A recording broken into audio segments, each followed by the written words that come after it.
From Habsburg Empire to Dutch finance, the rise of Amsterdam. The 16th and 17th centuries marked another major transformation in the competition for European power. Spain had become the dominant imperial power of the 16th century, but its position was increasingly challenged by a collection of rival states. At the center of this struggle stood one of the most powerful dynasties Europe had ever seen, the Habsburgs. 1500 to 1700 AD, the Habsburgs and the struggle for Europe. The Habsburg dynasty accumulated territory through an extraordinary combination of inheritance, marriage, diplomacy, and war. Their possessions eventually stretched across Spain, Central Europe, Italy, the Low Countries, and the Americas. At the height of Habsburg power, the dynasty controlled an enormous multinational political system.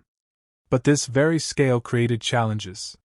France emerged as a powerful competitor in Western Europe. The Ottoman Empire continued its expansion from the southeast. Protestant movements challenged Catholic political authority, while the Dutch provinces revolted against Spanish rule. England increasingly entered the competition for maritime and commercial power. The result was a Europe in which no single empire could permanently dominate the continent. Instead, Europe was becoming a competitive system of states. This competition had an unexpected consequence. Rather than concentrating all economic power in one empire, it encouraged governments to search for new sources of revenue, new commercial opportunities, stronger navies, better financial institutions, and more efficient methods of financing war.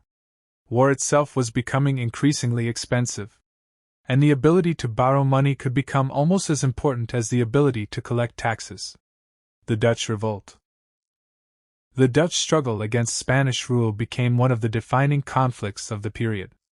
The northern provinces eventually formed the Dutch Republic, a relatively small state that lacked the enormous territorial possessions of Spain. Yet the Dutch possessed something different. They were exceptionally well positioned for maritime commerce. Their location on the North Sea gave them access to the commercial networks of Northern Europe, while their merchants developed sophisticated systems for shipping, insurance, investment, and finance. The Dutch demonstrated that a country did not necessarily need to control a vast territory to become a major global power. It could instead control trade networks. 1600 to 1700 AD, Amsterdam and the Dutch financial revolution.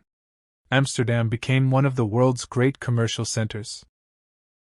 Dutch ships carried goods throughout Europe and into the Atlantic and Indian Ocean worlds. Dutch merchants participated in the trade of spices, textiles, grain, timber, metals, and other commodities. The creation of the Dutch East India Company, or VOC, in 1602 represented another important development. The company combined private investment with government-backed privileges and overseas commercial power. Investors could provide capital without personally organizing voyages or managing distant trading posts. This helped create a more sophisticated form of corporate capitalism. Amsterdam also became a center of banking, insurance, securities trading, and international investment.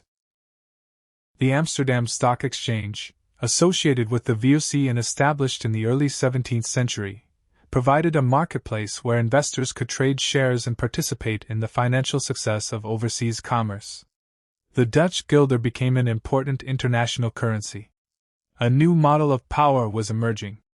Spain possessed enormous territory. Spain possessed American silver. Spain possessed powerful armies. But the Dutch Republic possessed something that could be equally consequential. Capital that could be repeatedly invested. A silver mine could produce wealth once extracted. A financial system could take existing wealth and continually redirect it into ships, businesses, loans, infrastructure, and new commercial ventures.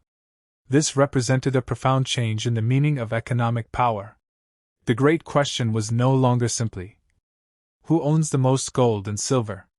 It increasingly became, who controls the system that puts capital to work? Amsterdam's rise demonstrated that a relatively small country could challenge much larger empires by mastering commerce, finance, shipping, and information. The Spanish model of power had not disappeared. Territorial empires remained enormously important. But alongside them, a new model had emerged. Empire was being supplemented by finance, and the Dutch would eventually face another rising maritime power across the North Sea.